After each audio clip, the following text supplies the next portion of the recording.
अस्सलाम वालेकुम जी dear students. आज हम डिस्कस करेंगे अबाउट बात होगी जी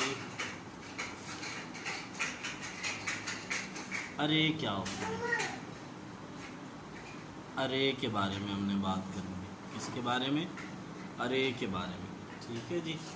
तो अरे के बारे में अगर देखा जाए तो अरे है जी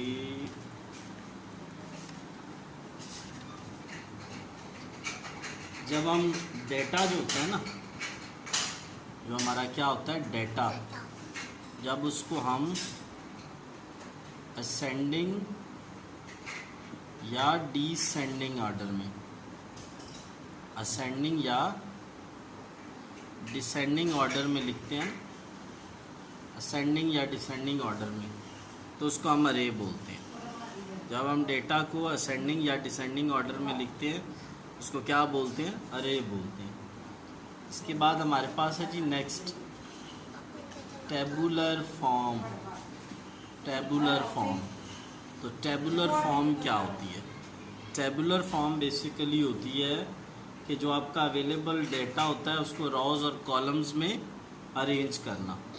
ठीक है, जो आपका क्या है अवेलेबल डेटा है, आपका जो अवेलेबल डेटा है उसको आपने क्या करना है? अरेंज करना है। अरेंज करना है किस सूरत में? रॉज और कॉलम्स की सूरत में। रॉज और कॉलम्स की सूरत में आपने उसको जब अरेंज करेंगे तो उसे आप क्या बोलेंगे? इसे आप क्या बोलेंगे?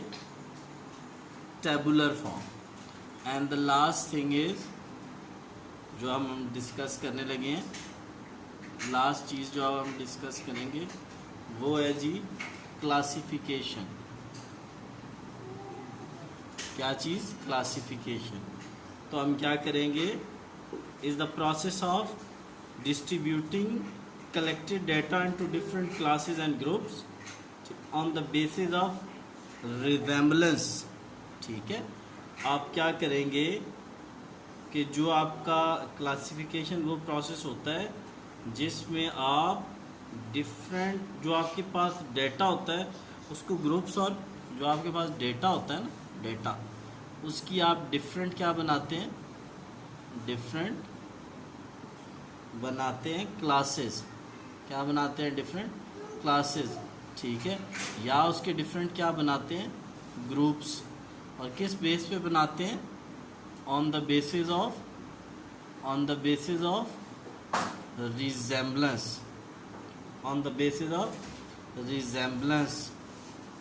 ठीक है, यानी resemblance का मतलब है कि जो उनकी सेम कैरेक्टरिस्टिक्स होती हैं, जो आपका अवेलेबल डेटा है उनको आप डिफरेंट ग्रुप्स और क्लासेस में उनके डिफरेंट ग्रुप्स और क्लासेस बनाते हैं on the basis of same characteristics या रिजेम्बलेंस।